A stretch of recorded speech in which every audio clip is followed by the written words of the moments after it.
আসসালামু আলাইকুম। আপনাদের মাঝে আরেকটা নতুন ভিডিও নিয়ে আসলাম। আশা করি ভিডিওটা পুরোপুরি দেখবেন, ভালো লাগলে লাইক শেয়ার কমেন্ট করে যাবেন। আজকে আপনাদের দেখাবো যে পানির মধ্যে হাইমা দিয়ে কীভাবে কাম করে পাথরের, আর ডাম ট্রাক পানির মধ্যে কীভাবে নিয়ে যায় পাথর লোড করে।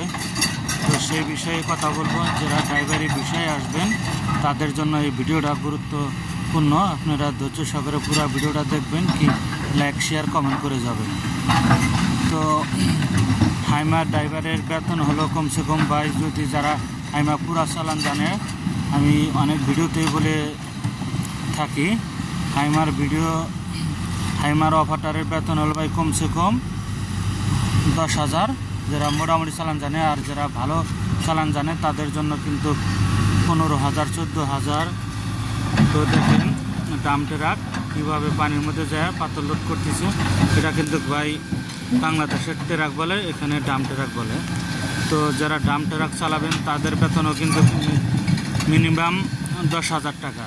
আর যারা গাড়ির কাজ টুকটাক বোঝেন, কোনে কি নষ্ট হয়েছে, কি সমস্যা, সেটা যদি বলতে পারেন তাদের বেতন হবে 15 থেকে 16,000 টাকা। তো আপনারা ডাম ট্রাকের বিষয় সম্বন্ধে, কি হাইমার বিষয় সম্বন্ধে অবশ্যই বললাম। তো আপনাদের ভালো লাগলে আপনারা মালদ্বীপ আসতে পারেন।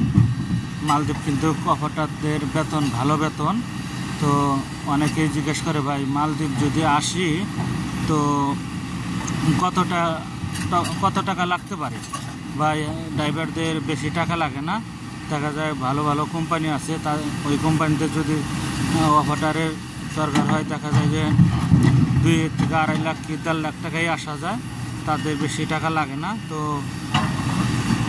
আসতে চাইলে যদি আপনাদের মালদ্বীপ কোনো আপনজন থাকে তাদের কাছে থেকে ভিসা নিয়ে আসতে পারেন। আর মালদ্বীপ আসতেও খুব বেশি টাইম লাগে না, 15 থেকে 20 দিনকে হাইস 1 মাস। আর অনেকেই বলে ভাই মালদ্বীপ গরম কীরকম, ভাই গরম বেশি না, বাংলাদেশের সেমই। তো ওইরকম যে গরম ওইরকম গরম না, মিডিয়ামিডি। কী জন্য সাগর এলাকার দেশ, দেখা যায় একটু গরম উঠলেও সাগরের হাওয়ায়, ঠান্ডা হাওয়ায় মনে করেন শরীরটা শীতল হয়ে যায়। তো মনে করেন ওইরকম গরম নাই। তো আপনারা আসতে চাইলে আসতে পারেন। তো আমার ভিডিওটা ভালো লাগলে লাইক শেয়ার কমেন্ট করে দেবেন। ভালো থাকবেন, আল্লাহ হাফেজ।